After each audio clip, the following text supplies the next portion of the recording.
Il y en a qui bavardent, il y en a qui font des bruits. Et les gens qui doivent travailler, travaillent, les amis. Je vous ai dit ici que c'est le staff nommé par la Fédération camerounaise de football qui va travailler avec Marc Brice. Quoique Marc Brice, avec le ministre de Sport dans cette manigance et autres, ça ne va pas prospérer. Ça ne va pas prospérer parce qu'il suffit d'aller sur le site de la Fédération internationale de football association, qui est FIFA, qui vient de terminer avec son 74e congrès du côté de Bangkok. Vous allez constater que non, c'est Martin Tungu Pilet, l'adjoint de Marc Brice.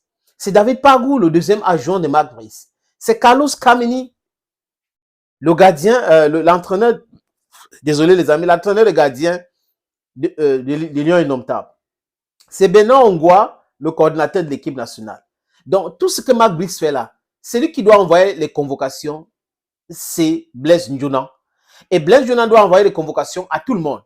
Même le staff technique doit recevoir ces convocations. Et on doit donner les copies à Marc Brice parce que c'est lui le patron de l'encadrement technique. C'est clair. Donc, les agitations, les paroles et tout cela.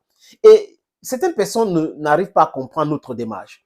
Notre démarche, les amis, c'est de dire que ce n'est pas parce qu'on est un ministre qu'on doit prendre les décisions qui ne cadrent pas, parfois avec la réalité, parfois avec les règles et les lois, et recevoir le soutien de tout le monde. Ce n'est pas du tout normal.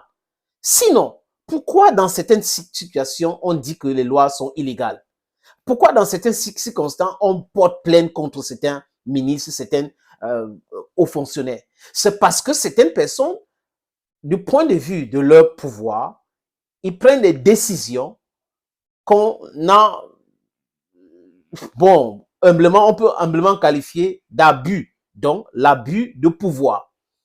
Et là, la Fédération camerounaise de football est entrée dans cette démarche claire pour montrer qu'on ne va pas entrer dans les querelles. Nous allons vous montrer que nous suivons les règles et vous allez respecter cela. Nomination de Marc Brice avec l'encadrement technique, contestation, contre-contestation, explication, discussion au niveau de la primature, consensus, nomination comme 3e, 4e. L'Africafo dit niet à cela. Ce qui nous revient de droit, on doit les nommer, on les paye, on les nomme. C'est comme ça.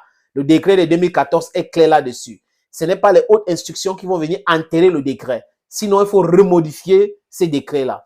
Et après, on brandit la convention. Même la convention ne donne pas le pouvoir de nommer les gens comme ça. Il faut respecter certaines procédures. Est-ce qu'on a respecté ces procédures? Allez-vous chercher la bonne réponse à cette question. Vous n'allez pas trouver forcément ici, les amis.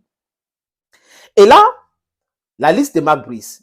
Marc Brice publie de façon illégale cette liste. Et bon, beaucoup de personnes lui ont concédé cela en disant qu'il ne maîtrisait pas, il n'a pas le droit de publier la liste de sa présélection ou de présélectionnés sans toutefois avoir l'accord de la fédération. Et c'est la fédération qui doit publier et non Marc Brice. Les règles sont claires.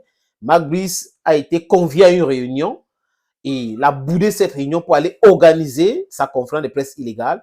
On lui a servi donc une convocation. Et au ministère des Sports, on a affirmé sur les médias que c'était une convocation et qu'il devait déférer à cette convocation.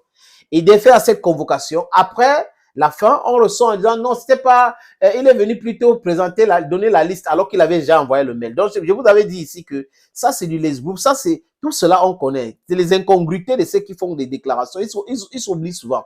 Et ils s'oublient souvent et ils oublient que il y a les archives. Let me put it that way. Donc, comme c'est Blaise Ndjounan qui doit signer les convocations, Blaise Ndjounan, qui est le secrétaire général de la Fédération camerounaise de football, a signé les convocations sous le contrôle. Les amis, écoutez-moi très bien. Le secrétaire général de la Fédération camerounaise de football a signé les convocations sur le contrôle de qui, les amis? Du coordinateur de l'équipe nationale du Cameroun, Benoît Angwa, et non autre chose. Je répète, Benoît Angwa, c'est le coordinateur de l'équipe nationale ou des équipes nationales de football. Et il a suivi toutes les démarches, les modalités ont été effectuées jusqu'à présent, là où je vous parle. Benoît Angwa donc a présenté et défendu déjà. Parce qu'il a dit qu'il y a telle personne, nommée par le ministre qui était... Non, Benoît Angwa a déjà présenté et défendu le budget et il a fait des rencontres au niveau de la primature mardi dernier. Comprendre, Benoît Ongwa était à la primature selon mes informations. Selon mes informations, mardi dernier, le coordinateur des équipes nationales nommé par Samuel Eto'o, président de la Fédération de football camerounais, était au Premier ministère. Et il est allé s'assurer que les Lions indomptables disposent de tous les moyens nécessaires pour performer sur le terrain.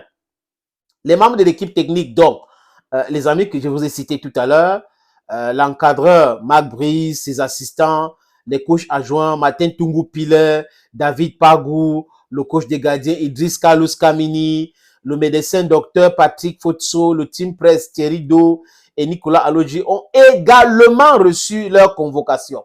Voilà ceux à qui on a envoyé les convocations. Donc, Marc Brice a reçu les copies de toutes les convocations envoyées aux joueurs et aux membres de l'équipe technique et médicale. Donc, à l'heure où je vous parle, Marc Brice a reçu toutes les convocations. Aucune des personnes nommées dans l'encadrement technique par le ministre n'a reçu une convocation. Ça parle, c'est clair. Et il y a des professeurs d'université au Cameroun qui avaient dit que ça ne pouvait pas prospérer. Parce que ceux-là qu'on a nommés comme dans l'encadrement, l'ancien secrétaire général de la Fédération camerounaise de football, on a nommé Oman Bik et autres, ces gens-là, on les a nommés parce que il faut qu'ils viennent créer le désordre. Ils ne s'entendent pas avec le président de la Fédération camerounaise de football. Si nous sommes une structure qui est sous tutelle, on collabore et qu'on a eu des problèmes avec certains membres, et vous, notre tutelle, vous nommez ces gens-là de venir contrôler des choses, ça veut dire que quoi? Vous êtes en train de vouloir pourrir l'atmosphère. Donc, on devait aller de crise à crise, de crise à crise. Et les amis, ça ne marche pas. Donc, voilà comment Samuel Eto'o a piégé Mouele Kombi. Limpide. C'est-à-dire que, je vous avais dit ici, que quand on n'a pas sifflé, hein, les 90 minutes, le sifflet final, là, ne jubilait pas. Eto'o, c'est un attaquant. Il sait comment il marque ses buts. Il avait dit qu'il va poser les actes et les gens vont faire le commentaire. Je poserai les actes et les gens vont faire le commentaire parce que vous savez qu'il y a les éthologues. Donc, ils vont tellement écrire encore pour dire voilà, Lungambe a donné un zolo pas possible.